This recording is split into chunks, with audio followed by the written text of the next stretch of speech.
வணக்கம் நண்பர்களே. இப்பதிவில் காணவிருப்பது தானம் என்றால் என்ன, தர்மம் என்றால் என்ன.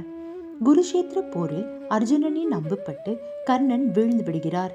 ஆனால் அவர் உயிர் பிரியாமல் அவர் செய்த தர்மத்தின் புண்ணிய பலன்கள் காக்கிறது.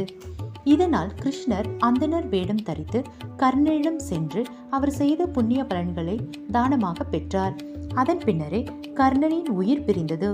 இதை அறிந்த கர்ணனின் தந்தையான சூரிய பகவான் சிவபெருமானிடம் கேட்டார், இறைவா, கர்ணன் இறக்கும் தருவாயில் கூட செய்த தானம் ஏன் காப்பாற்றவில்லை என கேட்டார். அதற்கு சிவபெருமான், தர்மம் என்பது ஒருவர் கேட்காமலேயே அவர் நிலை அறிந்து கொடுப்பது, அது புண்ணிய கணக்கில் சேரும்.